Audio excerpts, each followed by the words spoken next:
Very good morning to all students. Once again, we are coming to introduce a new chapter of class 11th accountancy. In the last video of class 11th accountancy, we discussed a lots of important chapter of class 11th accountancy. We discussed the introduction of accountancy, what are the difference between accountancy, accounting and bookkeeping, as well as we discussed a basic accounting terms, and very important topic is concept and convention followed by every accountant. As well as we discussed a concept of accounting standard and various accounting standard applicable in the accountancy. We discussed a lot of AS, that's AS1, AS2, AS3, AS4, AS5 and AS6, as well as we discussed the IFRS, that is International Financial Reporting System. After discussing a theoretical part, we move to some of the important numerical chapters, that is general, how we'll prepare the accounting equation, and various rules related to the accounting, that is a traditional rule and modern rule. And we discussed the preparation of subsidiary book, how we'll prepare the cash book, purchase book, sales book, purchase return book, sales return book, and general proper. Thereafter we discussed the preparation of ledger accounts, how we will prepare the ledger account from the journal entries, and how we will prepare the trial balance from the ledger account. Now we will move to the next and very important chapter of accountancy, class 11, that is a bank reconciliation statement. It is a very moderate and very popular chapter for every commerce student. So first of all, in today's video we discuss the theoretical part of the bank reconciliation statement, and in short terms we can pronounce this chapter as a BRS. B for bank, R for reconciliation, and S for statements. So we discussed in today's video the few important theoretical points related to the bank reconciliation statement. So let's start this chapter. First of all, what is bank reconciliation statement? You can see the definition given in your screen. That is, a bank reconciliation statement is a statement which is prepared mainly to reconcile the difference between the bank balance as shown by the cash book and bank passbook. You know very well, if you open a bank account in your bank, suppose अगर आपने किसी bank account में आप किसी bank में आपने bank account open किया और आप अपने पास भी बैंक अकाउंट की सारी इंफॉर्मेशन कैश बुक में प्रिपेयर करते हो. We prepare a 2 column cash book in which first column is a cash and second column is a bank. So the cash book का जो बैंक कॉलम होता है which represent the balance left in your bank account, जो ये बताता है कि आपके बैंक अकाउंट में कितना बैलेंस है, और बैंक भी आपको एक पासबुक इशू करती है.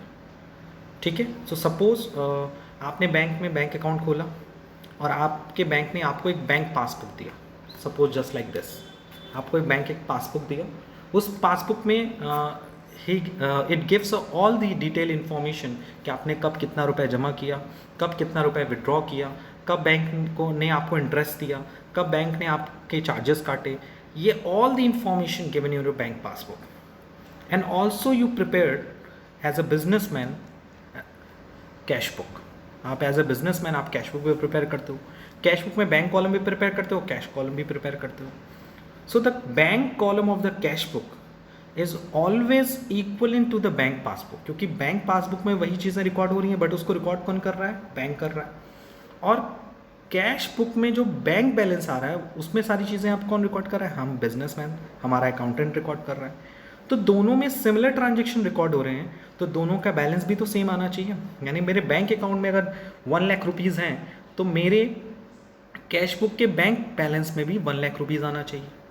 बट अगर उन दोनों के बीच में कोई डिफ्रेंशिएशन आ रहा है, इसका मतलब मेरा कैश बुक की एंट्रीज गड़बड़ है या तो बैंक पासबुक में कोई चीज़ गलत एंटर हो गई है. सो बैंक रिकॉन्सिलेशन एक ऐसा स्टेटमेंट होता है जो कि आपके द्वारा बनाई गई कैश बुक और बैंक के थ्रू बनाई गई पासबुक दोनों के बैलेंस में अगर कोई डिफरेंसेस आता है तो उस डिफरेंसेस को दूर किया जाता है. So basically, what is a bank reconciliation statement? So bank reconciliation statement is a statement which is prepared mainly to reconcile the difference between the bank balance as shown by the cash book and bank passbook. So I hope you will better understand what is the concept of BRS. Now we will move to the need and importance of the bank reconciliation statement. So what are the need and importance of the bank reconciliation statement? It is experienced when a comparison is made between the bank balances by cash book and the bank passbook. The two balances do not tally. So there arises a need to ascertain the causes of differences and then reflect them in a statement called bank reconciliation statement to reconcile the two balances. यानी ये bank reconciliation statement हम क्यों बनाते हैं? ये तब बनाते हैं जब हम कैश बुक प्रिपेयर करते हैं और बैंक जब पासबुक प्रिपेयर करता है, तो कैश बुक का बैंक बैलेंस और पासबुक का जो बैलेंस है उन दोनों के बीच में डिफरेंसेस आते हैं, वो टैली नहीं करते, इक्वल नहीं होते. तो सिचुएशन में हम फर्स्ट ऑफ ऑल क्या करते हैं, उस डिफरेंसेस का रीज़न फाइंड आउट करते हैं कि आखिर ये डिफरेंसेस क्यों आ रहा है. अगर बैंक के पासबुक में 90,000 बैलेंस आ रहा है और हमारे कैश बुक में 94,000 रुपीज़ का डिफरेंस आ रहा है, तो जो 4,000 का डिफरेंस आ रहा है, यानी 94,000 आ रहा है हमारे कैश बुक में और बैंक अकाउंट के पासबुक में कितना बैलेंस आ रहा है, 90,000. तो जो डिफरेंस आ रहा है 4,000 का, उसका कॉजेज फाइंड आउट करते हैं कि what are the causes of the difference. Second, उसे स्टेटमेंट में क्लियरली एक्सप्लेन करते हैं कि वो किस रीज़न से डिफरेंसेस आ रहा है और फिर उस डिफरेंसेस को हम लोग शॉर्ट आउट करते हैं. यानी कि bank reconciliation statement theoretical part से काफ़ी इंपॉर्टेंट है as well as for the conflict between the bank passbook and cash book के बीच का जो कॉन्फ्लिक्ट है उसको रिमूव करने की कोशिश करता है. So you can feel that there is a very important topic and very important part of the accounting, that is the bank reconciliation statement. So let's we discuss the few important of the bank reconciliation statement.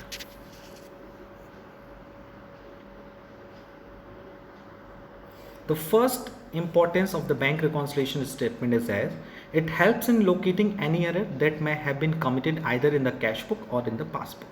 यानी कि bank reconciliation statement की help से हम क्या करते हैं, कोई भी एरर फाइंड आउट करते हैं, चाहे वो कैश बुक में फाइंड आउट हुई हो, चाहे वो पासबुक में हुई हो. Number second, it helps in bringing out the unnecessary delay in collection of the cheque by the bank.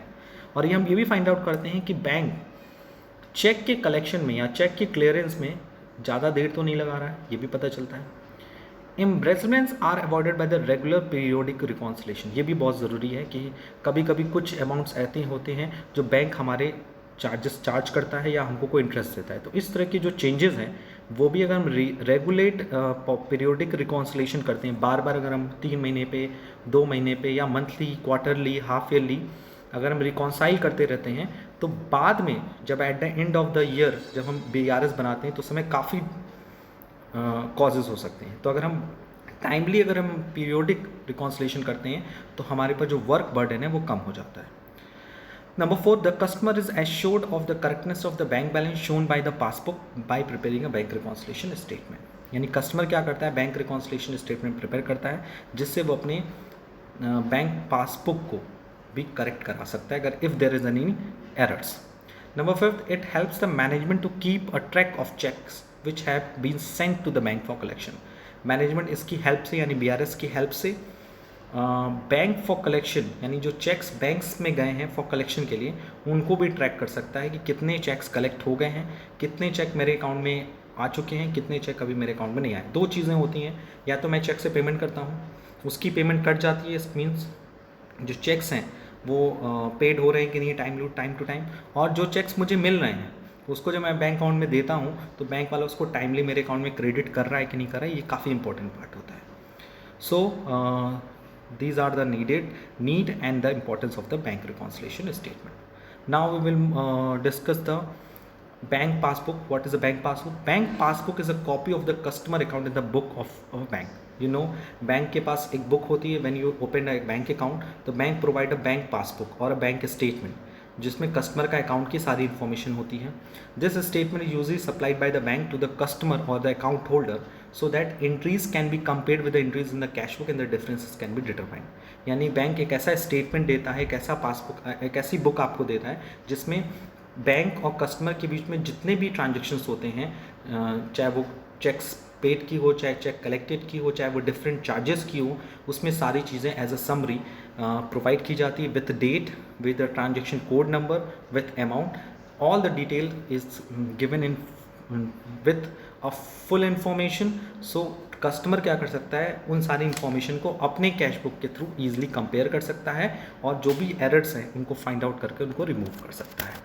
So the next part, that is what are the differences between the cash book and passbook. It is a very important part. Today we will discuss what the entry is, the causes of differences between the cash book and the bank passbook. यानी कि cash book और passbook के बीच में जो balances आते हैं, जो डिफरेंसेस आते हैं, उनके क्या क्या कॉजेज हैं. तो ये हमारा नेक्स्ट टॉपिक है. So please note down this topic. It is a very important topic for the theoretical point of view.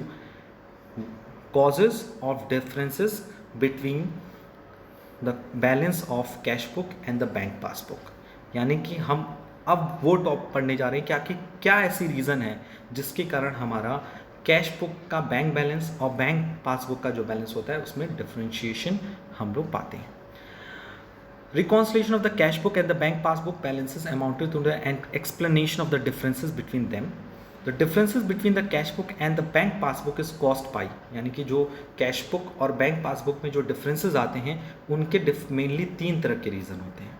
The 3 important reasons या head of the reason which are occurred or responsible the differences between the cash book balance and the passbook balance. The first one is due to the timing differences on recording of any transaction. यानी जब हम किसी transaction को record करते हैं उसमें timing का difference होता है. That's why transaction recorded by the bank, some of the transaction will be recorded by the bank only for the bank, जिसकी इन्फॉर्मेशन हमको नहीं होती है. And number third, errors made by the bank और by the bank. यानी कुछ errors होते हैं हम बिजनेस के थ्रू करते हैं या कुछ एरर्स आते हैं जो बैंक के थ्रू होते हैं. So we discussed all the causes very deeply and very elaborately way. So first of all we discuss the differences due to the timing on recording of any transaction.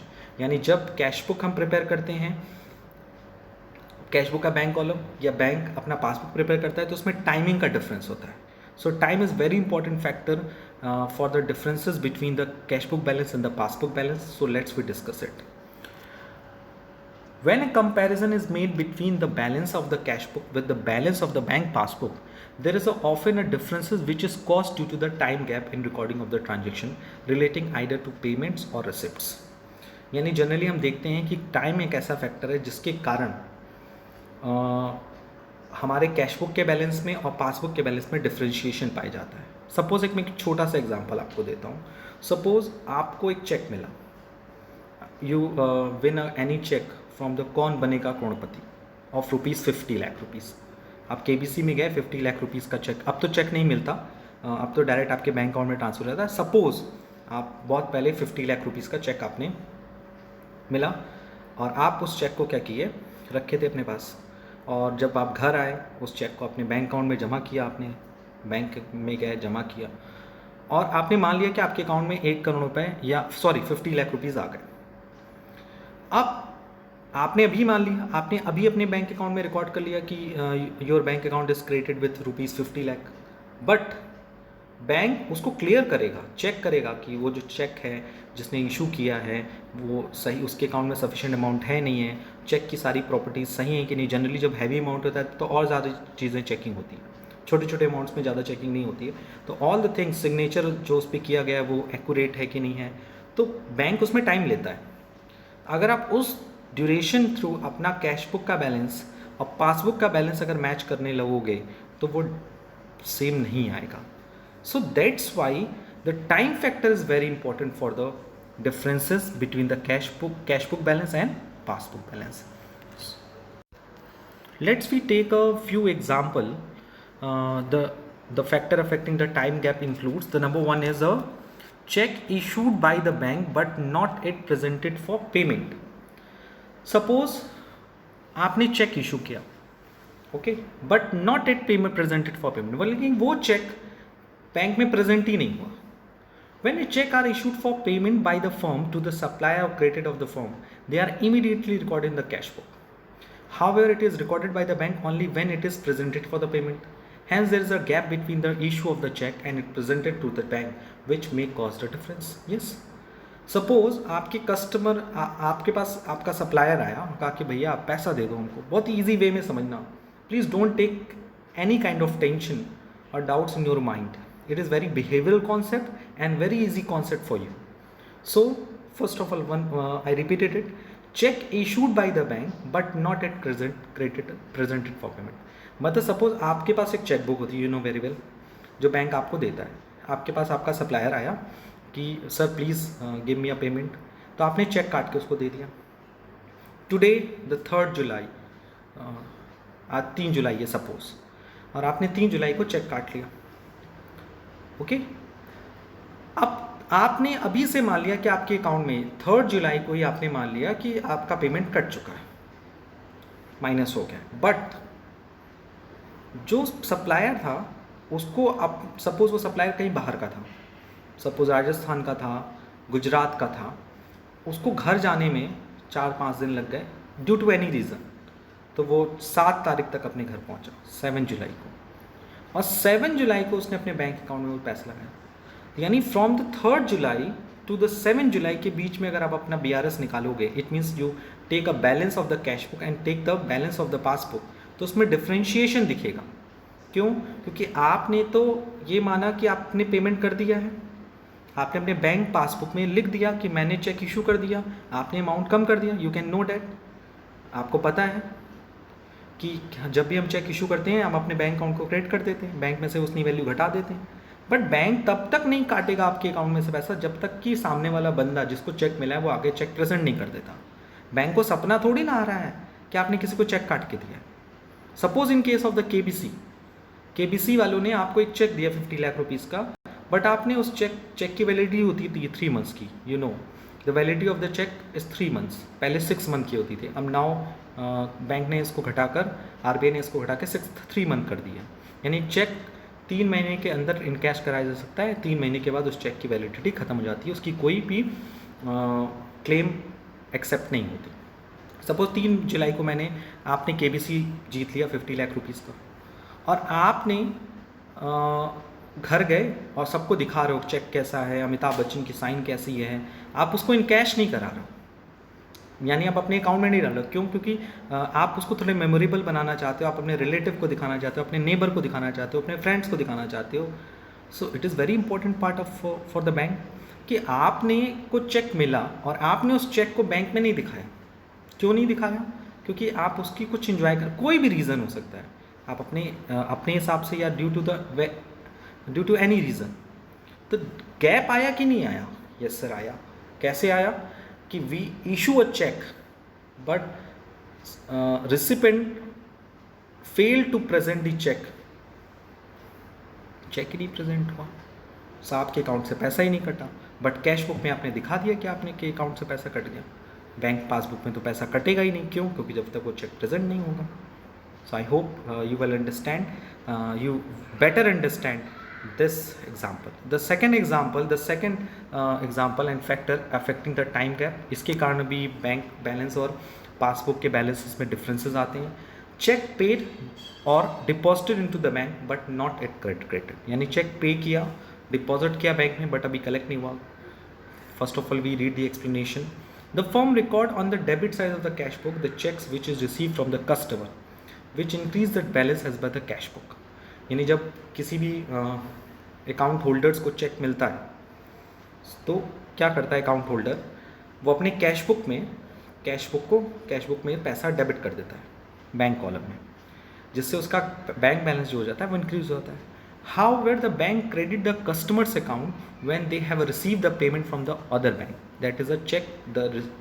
When the check has been cleared, this lead to the cause of differences between the bank balance shown by the cash book and the balances shown by the bank passbook. ये भी बहुत important बात है कि suppose आपने check पे कर दिया किसी को या चेक बैंक में जमा कर दिया, आपको चेक मिला और आपने चेक बैंक में जमा कर दिया, बट बैंक के पास अभी ऐसी कोई इन्फॉर्मेशन नहीं है। यानी इससे पहली वाली इन्फॉर्मेशन क्या थी कि आपने चेक किसी को काट के दिया, चेक के थ्रू आपने किसी को पेमेंट किया और सामने वाले बंदे ने उस चेक को बैंक में प्रेजेंट नहीं किया, तो आपके अकाउंट से कट नहीं हुआ। दूसरा सिचुएशन ये हो सकता है कि सपोज आपके बैंक में अकाउंट में पैसा आया, आपके अकाउंट में आपको किसी ने चेक से पेमेंट किया, मुझे एक चेक मिल गया, सपोज ये मुझे चेक मिल गया 50,000 रुपीज़ का, मैं बैंक में जमा कर दिया और मैंने अपने पासबुक में लिख दिया ऑन 3 जुलाई को कि मैंने चेक जमा किया बैंक में। ओके, और जब मैंने इस चेक को जमा किया, बैंक इसके बारे में काफ़ी इन्फॉर्मेशन, जैसे मैंने पहले ही बताया, इन्फॉर्मेशन लेगी। जिस नेम का अकाउंट होल्डर रहेगा उसके अकाउंट को चेक करेगी, specially for the other bank account. Suppose वह अदर बैंक का चेक है तो वहाँ और ज़्यादा इन्फॉर्मेशन चेक की जाएगी, तो उसमें टाइम लगता है। सो दैट्स वाई जो हमारा बैंक बैलेंस है और कैश पासबुक का बैलेंस है उसमें डिफरेंशिएशन आते हैं। So we completed the first causes of differences between the bank balance of the cash book and the bank passbook. The first one is check issued but not presented for payment, and number 2, check deposited into the bank but not collected. The second heading of the causes of the difference, that is transaction recorded by the bank. There are the transactions which are recorded by the bank are not known to the customer, account holder, and account holder comes to know about such transaction after receiving the bank passbook. Bank जब if you are account holder और the customer of the bank, तो कुछ transaction आपके साथ ऐसे होते हैं जिसके बारे में आपको प्रॉपर या पूरी इन्फॉर्मेशन नहीं होती। वो ट्रांजेक्शन तब आपको पता चलते हैं जब बैंक आपको पासबुक देता है। जैसे suppose you know every bank give a quarterly interest to the account holder, हर 3 महीने पे वो आपको इंटरेस्ट प्रोवाइड करता है एवरी 3 मंथ्स पे। तो यू नो कि आपको वो कॉल करके बोलता है कि मैंने आपको इंटरेस्ट दे दिया, नहीं, आपको इंटरेस्ट मिला है ये तो आपको पता है हर 3 महीने में मिल रहा है, लेकिन कितना मिलना है ये आपको पता नहीं।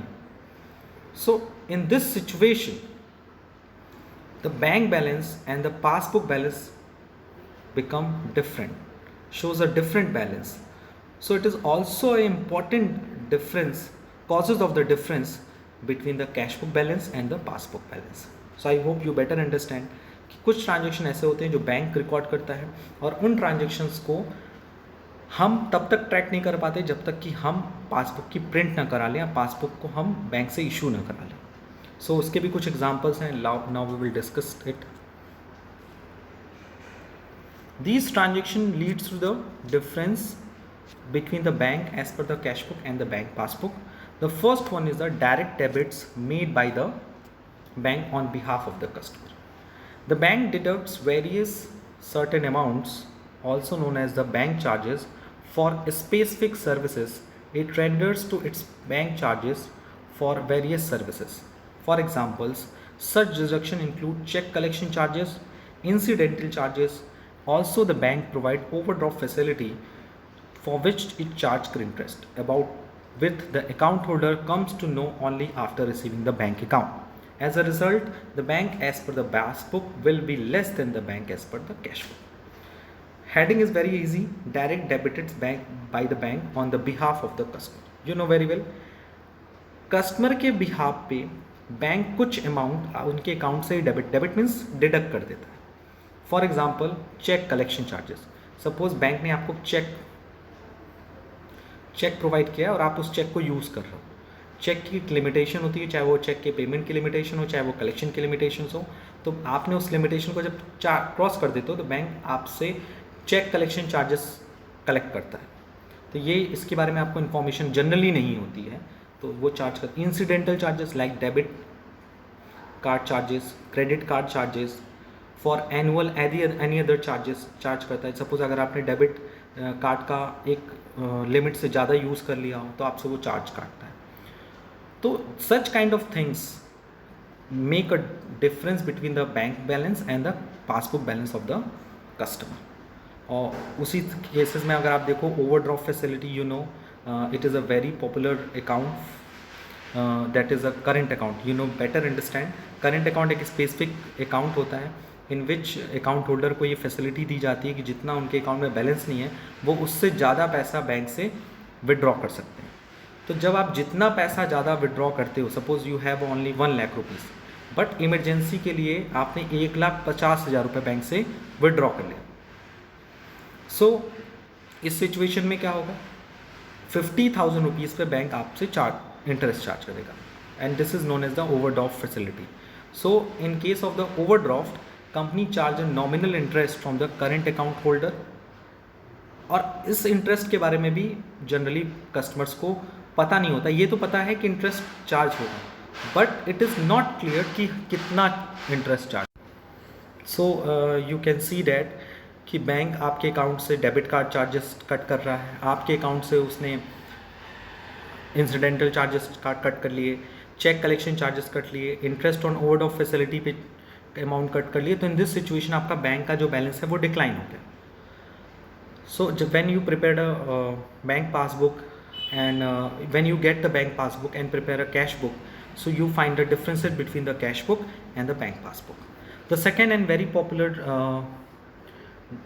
causes of the difference, that is the amount directly deposited by the bank in the bank by the customer. Sometimes the debtor or the customer may directly deposit the amount into the firm's bank account, about which the firms will come to know only after receiving the bank statement. Suppose आपका कोई customer है या आपका जो भी हो debtors हो, वो आपको आपके अकाउंट में डायरेक्टली अकाउंट में पैसा दे देता है 50,000 1 लाख, और आपको इसके बारे में कोई इन्फॉर्मेशन नहीं है. सो इन दिस सिचुएशन आपको तभी इन्फॉर्मेशन होगी जब आप अपना बैंक स्टेटमेंट प्रिंट करोगे, या उसने भी आपको इन्फॉर्मेशन कम्युनिकेट करना भूल गया. सो इन दिस सिचुएशन कि आपका बैंक अकाउंट बढ़ जाएगा और आपका जो कैश बुक है वो घटा ही रहेगा. सपोज आपके कैश बुक में है 1 लाख रुपीज़, ठीक, और आपके पासबुक में 1 लाख रुपए, लेकिन आपके कस्टमर ने डायरेक्टली 50,000 रुपीज़ आपके बैंक अकाउंट में जमा कर दिया, तो अब आपका बैंक अकाउंट कितना हो गया 1,50,000, बट आपका कैश बुक जो है वही 1 लाख रुपए, क्योंकि उसमें तो कोई इन्फॉर्मेशन ही नहीं थी कि आपके कस्टमर ने आपको पैसा जमा किया. So it is very important difference due to the bank की amount directly deposited in the bank account by the customer. The third one is interest and dividend collected by bank. It is a very easy topic for you. Sometimes the bank collect interest and dividend on the customer investment on his behalf, which is immediately credited by the bank to the customer account. It will be known by the firm only after the receiving passbook. Till then, the balance as per the cash book and the passbook will differ. As a result, the balance in passbook will be higher than the balance in the cash book. Okay, so it is very easy. Next, number 4, direct payments made by the bank on the behalf of the customer. Sometimes a standing instruction is given by the account holder customer to the bank to make some payment regularly on stated days to the third parties. Example given: insurance premium, telephone bills, rents and taxes. You can find that some kind of the standing instruction. When you study about the agency function of the bank, you find that कि bank performs as a mediator, as agents. आप जब bank के function को study करोगे तो आपको पता चलेगा कि बैंक मीडिएटर के रूप में भी काम करता है, एजेंसी फंक्शंस भी होते हैं उसके. जैसे बैंक क्या करेगा, जैसे आपकी इंश्योरेंस प्रीमियम भरनी है, आपका टेलीफोन का बिल भरना है, आपके घर का रेंट भरना है, आपका कोई टैक्स भरना है, तो अगर आप उसको स्टैंडिंग इंस्ट्रक्शन दे दोगे कि हर 6 मंथ में उसे प्रीमियम भरना है, हर महीने टेलीफोन बिल भरना है, हर महीने रेंट भरना है, हर साल में टैक्स भरना है, तो वो ऑटोमेटिक सारी चीज़ें कैलकुलेट करके आपका बैंक आपका ये सारी चीज़ें पे कर देगा. बट आपको उसको रिलेवेंट इन्फॉर्मेशन देनी होगी कि आपका प्रीमियम नंबर क्या है, आपका टेलीफोन का नंबर क्या है, उसका डिटेल क्या है, आपका रेंट किस अकाउंट में जाएगा, किसको देना है, टैक्सेस में कौन सा टैक्स देना है, डायरेक्ट टैक्स देना है, इनडायरेक्ट टैक्स देना है, इनकम टैक्स देना है, वेल्थ टैक्स देना है, क्या देना है. All the things when you give the detail to the banks, bank automatic सारी चीज़ें आपको आपसे लेकर इन्फॉर्मेशन लेकर वो आपको टाइम टू टाइम पे करेगा.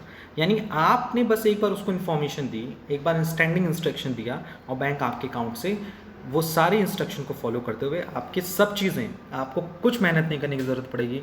यहाँ तक कि आपका इलेक्ट्रिसिटी चार्जेस, आपका वाटर बिल वो भी पे कर सकता है. तो when the pre payment is made by the bank, it debits the account holder account. यानी जब बैंक से पेमेंट होता है तो आपका अकाउंट डेबिट हो जाता है, बट आपके बारे में उसकी कोई डिटेल इन्फॉर्मेशन नहीं है. आपको इन्फॉर्मेशन तब मिलेगी जब पासबुक आप लेकर आओ, प्रिंट करा के आओगे. सो सिचुएशन में आपका जो बैंक का पासबुक होता है वो कम बैलेंस दिखाता है और कैश बुक आपका ज़्यादा बैलेंस दिखाता है. एज वेल एज इसके लिए बैंक जो होता है कुछ चार्जेस भी चार्ज करता है as a standing instruction functions, as agency function. जब आपको एजेंसी फंक्शन वो प्रोवाइड करता है तो कुछ चार्जेस भी लेता है। यू नो कि जब घर बैठे बैठे आपको इतनी सुविधाएं मिलेंगी तो कुछ फैसिलिटी के वो चार्जेस करेगा, तो उससे भी आपका जो बैंक पासबुक की वैल्यू है वो भी कम हो जाएगी और आपको इसके बारे में कोई सर्टेन इन्फॉर्मेशन नहीं होगी। The next is interest credited bye the bank but not recorded in the cash book. You know bank आपको इंटरेस्ट भी प्रोवाइड करता है और ये इंटरेस्ट की जो अमाउंट है वो भी आपको सर्टेन नहीं होती है। जैसे मैंने बिगनिंग में आपको बताया, तो इन दिस सिचुएशन जो आपका बैंक का पासबुक है वो ज़्यादा होगा in comparison to the balance in the cash book, क्योंकि आपको इंटरेस्ट मिलेगा तो आपका बैंक बैलेंस इंक्रीज कर जाएगा, बट पासबुक में आपकी वैल्यू तो इंक्रीज होकर दिखाएगी with the credited amount of the cash in the bank account, but you have no information about the interest, so that's why your cash book balance is lower than the balance of the passbook. And number 6 is check deposited or bill discounted dishonored. Suppose if a check deposited by the firm is dishonored for a bill of exchange drawn by the business, firm is discontinued with the bank is dishonored on the date of the maturity, the same is debited as a to a customer's account by the bank. ये थोड़ा सा complicated सुनने में लग रहा है but है बहुत इजी। सपोज आपने किसी को आपको कोई चेक मिला, आपको किसी ने चेक दिया और आपने उस चेक को बैंक में डिपॉजिट कर दिया और आपने कैश बुक में अपने बैलेंस को ऐड कर दिया कि मुझे 10,000 का चेक मिला है और सपोज आपको एक चेक मिला और आपने बैंक में जमा कर दिया।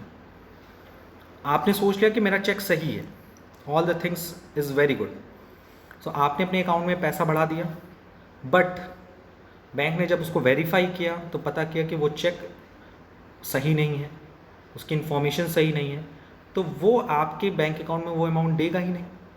सो इस केस में डिसऑनर्ड का मतलब होता है अनादरण, means when bank refuse to pay the any amount of the cheque और बिल, यानी बैंक जब रिफ्यूज कर देता है कि वो चेक या बिल का अमाउंट पे नहीं करेगा, this is known as a dishonoured. In this situation आपका कैश बुक तो इंक्रीज रहेगा बट पासबुक क्या रहेगा, कम रहेगा। And now we will move to the different causes by error, and this topic we discussed in the next video.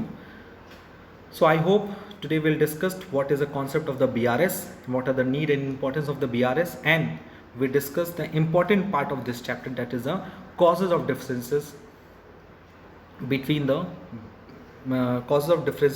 the balance of the cash book, bank column and the bank passbook. There are basically 3 causes. We discussed today the 2 causes in which we summarize all the causes. First of all, check issued but not presented for the payment, check collected but not collected by the bank, interest and dividend collected by the bank, interest credited by the bank, and amount directly deposited by the bank, and or any other things. So I hope today we understand all the topic very easily. Apart from this, if you have any doubt or suggestion regarding this video, please ask me in the online classes and WhatsApp group. आज के लिए इतना ही. Thank you. Thanks a lot.